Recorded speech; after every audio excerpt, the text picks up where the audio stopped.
Voilà, mesdames et messieurs, bonsoir encore une fois. Merci de nous choisir dans ce 17-18 rendez-vous quotidien sur la TFM.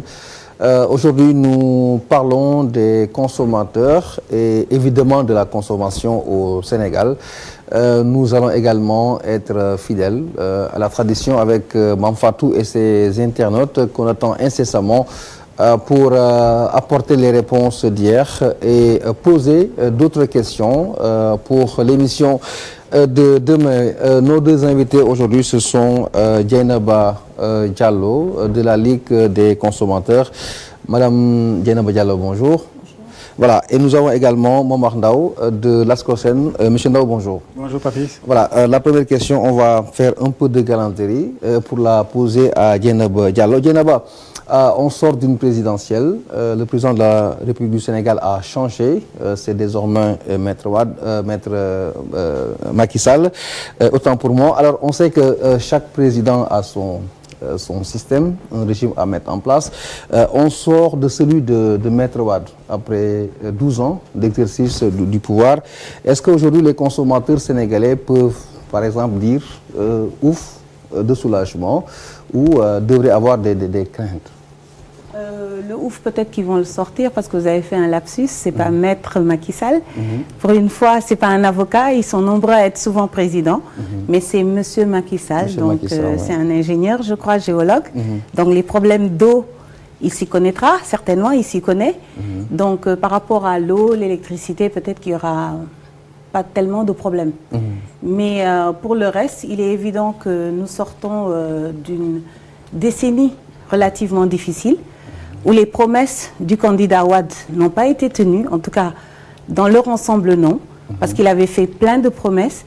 Et la Ligue des consommateurs du Sénégal, le 31 janvier, avait d'ailleurs interpellé tous les candidats, les 14 candidats, pour leur dire que les consommateurs, si on regardait par rapport au parti, les consommateurs sont le parti qui est le plus grand au monde. Économiquement parlant, nous sommes beaucoup plus importants qu'un parti politique, fût-il un grand parti. Et mais, donc, mais moins de pouvoir et moins d'influence. Moins de pouvoir parce qu'on dit que nous sommes partout et nulle part, mais nous avons un pouvoir. Si nous décidons, nous, consommateurs du Sénégal, en partant même du fœtus, hein, parce que même le fœtus est un consommateur, c'est pour vous dire, si nous décidons une seule journée de faire une grève, je puis vous assurer que l'économie de ce pays va s'en ressentir. Alors pourquoi ça n'a jamais été le cas? Mais parce que tout simplement, vous savez, la facilité, je ne parlerai même pas des autres consommateurs dans le monde, parce qu'il y en a certains qui se sont véritablement organisés et qui font entendre leur voix. Ils n'ont pas besoin d'en donner, on les entend. Mais au Sénégal, il y a toujours ce petit côté masla qui est quelque chose de complètement abject et indigeste, pour parler en consommatrice et en ménagère, et dont on n'a vraiment pas besoin, c'est le masla. Le masla fait que quelque part, nous avons nos droits, mais nous sommes les premiers à ne pas les respecter. Alors comment voulez-vous que les politiques les respectent? Voilà. Momar Ndao, Dieynaba Diallo parle de ouf de soulagement pour les consommateurs du Sénégal. C'est votre avis avec ce changement ou le départ du régime de Wade?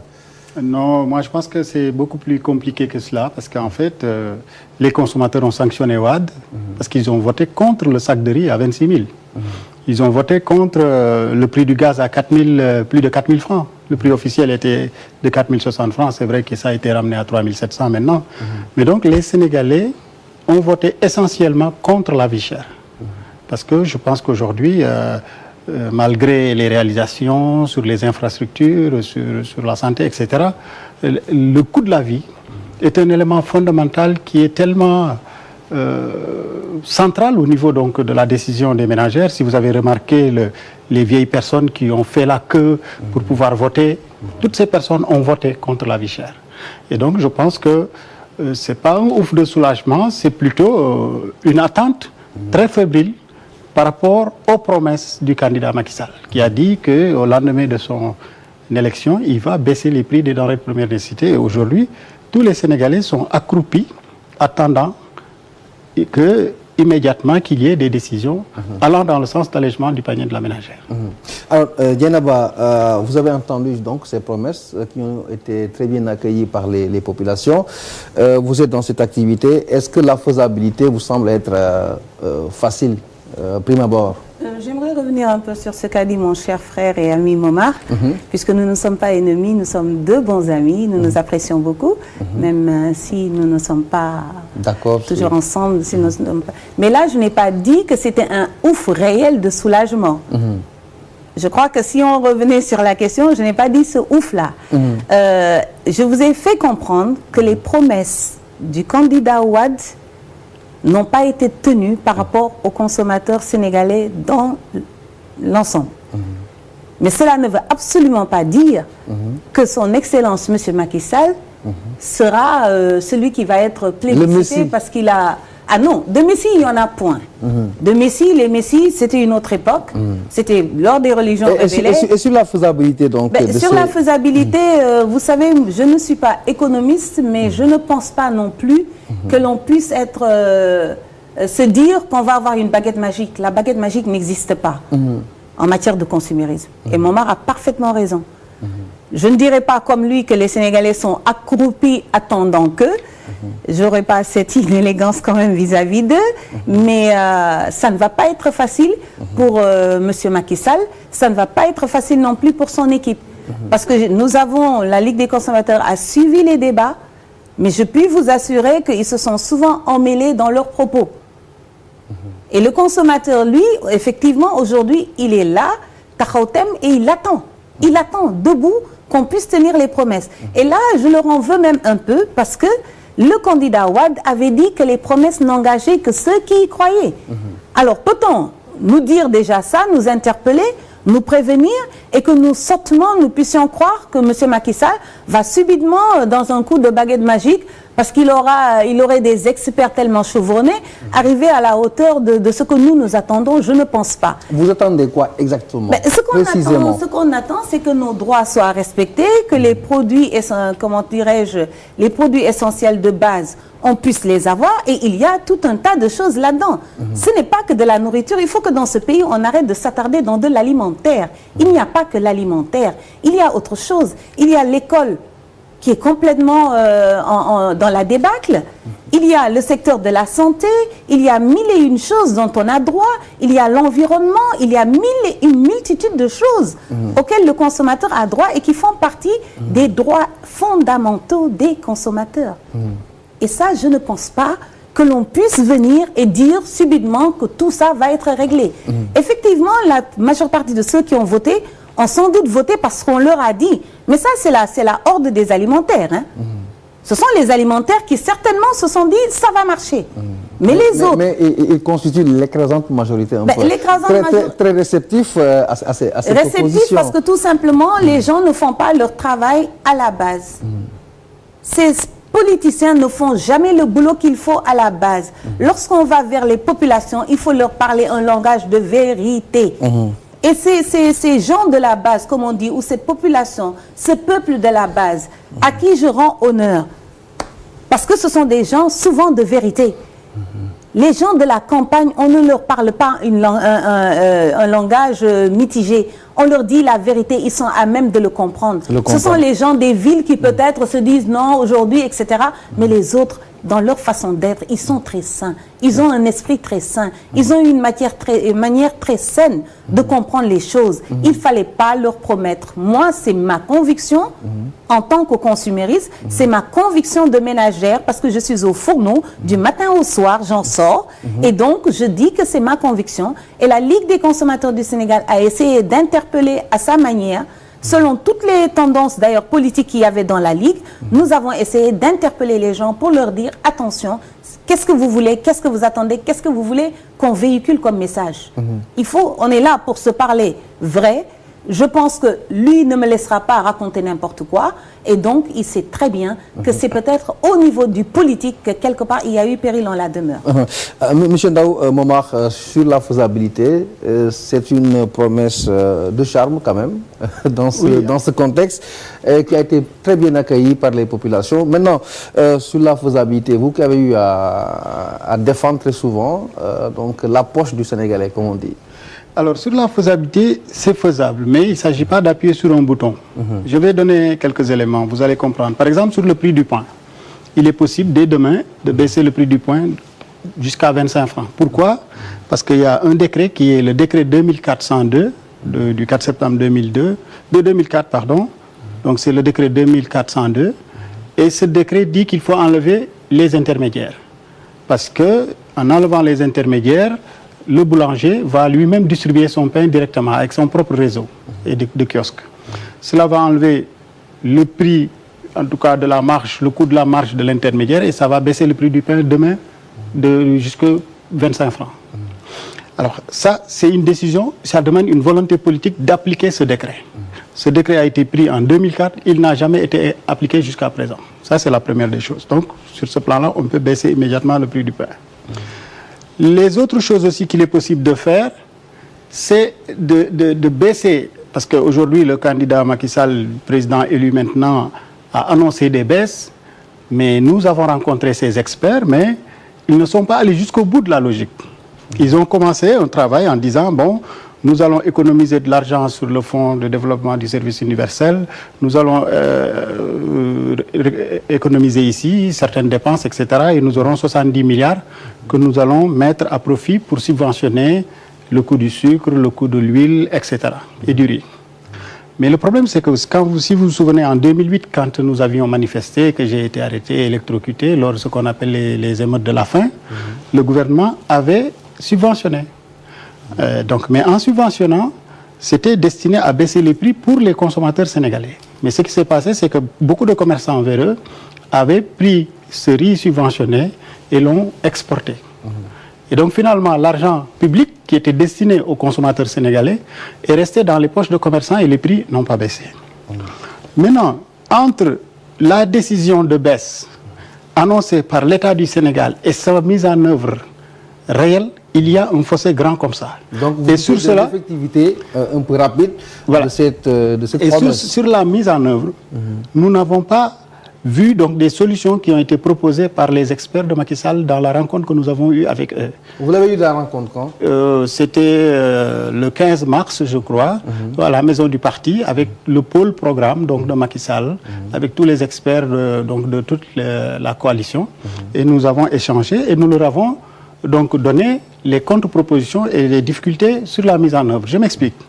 Une fois que, par exemple, l'État du Sénégal dit le prix du riz est de 300 francs, par exemple, actuellement, depuis une dizaine de jours, l'État du Sénégal a dit que le riz non parfumé ne doit pas dépasser 300 francs CFA. Donc le prix maximum, c'est 300 francs. Mais le niveau d'application, il est très, très faible. Autre chose, le prix du gaz a été baissé aussi, il y a de cela 1 ou 2 semaines, à 3700 francs CFA. Mais le nombre de boutiques qui respectent ces prix-là est extrêmement faible, pour plusieurs raisons. La direction du commerce intérieur, ils ont 245 agents. Dans certaines régions, ils ont 4 agents, dont un c'est le patron, l'autre c'est le planton, les 2 c'est les opérationnels. Ils ne peuvent pas surveiller plusieurs milliers de personnes pour toute une région. Maintenant, une fois que l'État du Sénégal dit le prix c'est 300 francs, il n'y a pas suffisamment de personnel pour le contrôle. Mais en même temps, il faut que le consommateur ait l'information. Si le consommateur n'a pas l'information que le prix du gaz aujourd'hui c'est 3700 francs, il ne va pas réclamer. Si le consommateur a l'information et qu'il ne sache pas où réclamer, il ne va pas réclamer. Si le consommateur a l'information qu'il sache qu'on peut réclamer au service régional du commerce et que réellement dans sa boutique on lui propose du gaz ou en tout cas du riz à un prix supérieur, la plupart du temps, il ne va pas réclamer de peur de recevoir donc des réactions négatives du boutiquier qui demain ne va pas lui prêter une baguette de pain ou une bonbonne de gaz.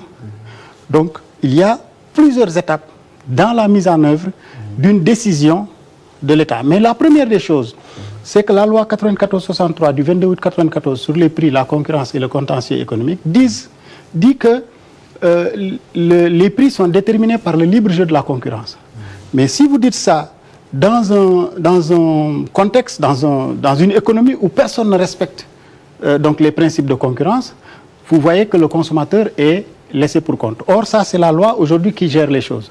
Il n'y a qu'une seule petite fenêtre qui est ouverte, c'est les articles 42 et 43, qui disent qu'en cas de difficulté, l'État du Sénégal peut fixer pour 2 mois renouvelables une fois les prix. Mais une fois que les 4 mois sont faits, l'État ne peut plus rien faire. Donc, ce n'est pas aussi simple qu'il semble le dire, parce que sur le programme moi, que j'ai vu, n'a été budgétisé que la subvention. Or, le plus grand problème que nous avons au Sénégal, c'est la mise en œuvre. Maintenant, à côté de cela, sur les difficultés de mise en œuvre, nous avions proposé la mise en place de volontaires de la consommation, qui sont des membres d'associations de consommateurs, donc des jeunes qui ne travaillent pas, et qui pourraient donc être recrutés comme les volontaires de l'éducation, pour que l'on puisse leur permettre, après une formation bien sûr, d'assister les services du contrôle économique. Donc dans des quartiers où il y a des jeunes qui ont un niveau, à ce moment-là, ils vont être recrutés, et pour chaque boutique qui ne respecterait pas les décisions de l'administration, donc ces jeunes vont les signaler. Et imaginez-vous, si un jeune, pour chaque, par exemple, amende de 6 000 francs, reçoit, par exemple, je ne sais pas, 2 000 francs, s'il en fait 10 dans la journée, il a 20 000 francs par jour. Là, vous parlez de la corruption un peu. Non, je veux dire, c'est-à-dire le jeune, c'est un auxiliaire de la direction du commerce. Il est dans le quartier, il est chargé de veiller à ce que les boutiquiers respectent les prix officiels. Si, par exemple, il vient dans une boutique, le prix officiel est de 300 francs pour le riz, le monsieur le vend à 325, s'il le signale, donc les services vont venir le verbaliser. S'il le verbalise, il va payer une amende, le boutiquier. Et sur l'amende, si l'amende est de 6 000 francs, qu'on dise on donne les 2 000 francs aux jeunes. Puisque c'est lui qui est à la base. Parce que ça, c'est prévu par les textes. Pour le motiver. C'est ça, même pour la douane, tout ce qui aide les douaniers ont donc des rémunérations comme ça, c'est prévu par les textes. Et à ce moment-là, imaginez, s'il a 10 personnes qu'il prend, ça fait 20 000 francs par jour. Alors, donc quand nous avons eu le projet, j'en ai parlé au chef de l'État qui était d'accord, j'en ai parlé au responsable des volontaires, c'est un colonel, il m'a dit que lui, il a même la possibilité de leur donner des moyens. En tout cas, une petite sorte de bourse ou quelque chose, quoi, mensuellement, qui va leur permettre déjà de pouvoir faire leur transport. Nous avons parlé au ministère du Commerce, on avait commencé à débattre même sur les textes qui doivent accompagner, comment faire aussi pour protéger les intérêts du boutiquier, pour que ces gens-là ne viennent pas leur faire du racket, comment les former pour qu'ils fassent le travail correctement, etc., etc. À un moment donné, après, le ministère du Commerce a parlé plutôt de vérificateurs, etc. Donc finalement, ça n'a pas eu lieu. Or, pour la mise en œuvre, il faut nécessairement qu'il y ait suffisamment de personnel pour pouvoir veiller à l'application. Parce que sans personnel, sans application, sans sensibilisation, sans numéro vert ou en tout cas numéro que l'on peut saisir pour demander à ce qu'ils viennent, sans implication, parce qu'aujourd'hui, les services du ministère du Commerce finissent à 16h, 17h, 18h maximum. Si quelqu'un commet une infraction en vous vendant une bonbonne de gaz à 20h le soir, il n'y a plus personne. Donc vous parlez en plus du contrôle, voilà, d'un problème de contrôle de l'État sur l'activité de façon générale. Exactement. Or, alors, sur les propositions que nous avons reçues, nous n'avons pas vu un budget pour le contrôle, nous n'avons pas vu une logistique pour le contrôle, nous n'avons pas vu tout ce qui a trait à la mise en œuvre. Parce que la subvention est une chose, surveiller la subvention, veiller de sorte que les produits ne s'évadent pas vers les pays limitrophes est une autre chose, il faut se donner les moyens de le faire, etc., la mise en application. Donc ce n'est pas un élément aussi simple, mais c'est possible. C'est possible. C'est possible. Donc c'est faisable. Alors nous allons nous tourner vers Mame Fatou, qui est à la régie, qui a un peu attendu, elle avait l'habitude donc de...